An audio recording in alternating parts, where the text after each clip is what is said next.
कि इसमें बिश्नोई जाति के लोग हैं 30,000, 5,000 अन्य उनसे संबंधित, 35,000 को अगर छोड़ दें हम, वो जिस तरह का जहर फैलाने का प्रयास कर रहे हैं। जो लोग जाति धर्म के नाम पर राजनीति करते हैं, झूठ फरेब की राजनीति करते हैं, असभ्यता की राजनीति करते हैं, उनको बाहर का रास्ता दिखाने का काम किया।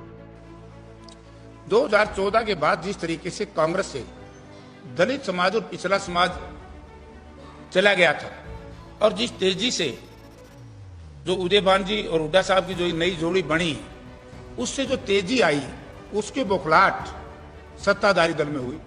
पहले भी इनकी हार हुई है। पहली बार जिस तरह से राज्यसभा का चुनाव हुआ था, उसमें शेर हरियाणा चौधरी कुलदीप जी ने अकेले अपने दम पर हुड्डा साहब को चित किया, पहली हार वो हुई। और दूसरी हार आदमपुर के उपचुनाव में आपने देखा जिस प्रकार से हुड्डा साहब और उनके लड़के दिन रात एक करके इस चुनाव में वो प्रयास कर रहे थे किसी न किसी तरह से वो जीते। अगर इसको मैं अदरवाइज में कह दूं, 1,35,000 में कांग्रेस ने वोट मिले हैं 52,000, और बीजेपी ने 1,35,000 में वोट मिले हैं सिर्फ 32, कांग्रेस ने 52। तो ये तो एक सीट की है, क्योंकि जो 35,000 वोट हैं ये तो 89 सीट में नहीं है ना, कहां गए 67 पर रुके। और अगले चुनाव में 35 से ऊपर नहीं जा पाएंगे, जनरल इलेक्शन होगा और मैं ही चुनाव लड़ूंगा।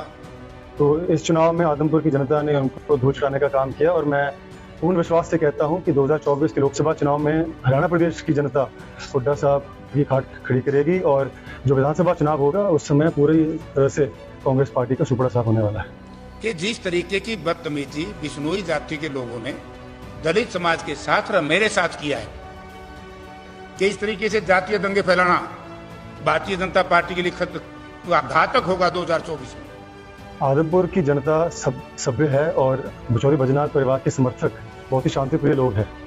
हिंसा की अगर हम बात करें तो हुड्डा साहब से अगर हिंसा के साथ उनका नाम जोड़ूं तो गलत नहीं होगा। जिस प्रकार से कुछ समय पहले अशोक तंवर जी को जमकर पिटाई लोगों ने की, और उसके बाद जो जाट आरक्षण हुआ था उसमें जिस प्रकार से उन्होंने तबाही मचाने का काम किया, गुंडागर्दी मचाने का काम किया। यानी कि मुझे तो बड़ा आश्चर्य है कि कुलदीप बिश्नोई भी कहता सुन रहा था मुझे कि सबसे बड़ा गुंडा मैं ही हूं। हमला किया और आज हमला नहीं किया। मेरे हमले के बाद कुछ लोग धरने पर बैठे थे जिसमें दलित और पिछड़ा वर्ग के लोग थे खैरमपुर में, उनके टेंट जला दिए गए, उन लोगों के घरों में, दलितों के घरों में पत्थर मारे गए। असभ्यता की बात करें, गुंडागर्दी की बात करें, तो ये दोनों शब्द मैं कहूँगा जयप्रकाश जेपी जी के पर्यायवाची शब्द है, तो गलत नहीं होगा।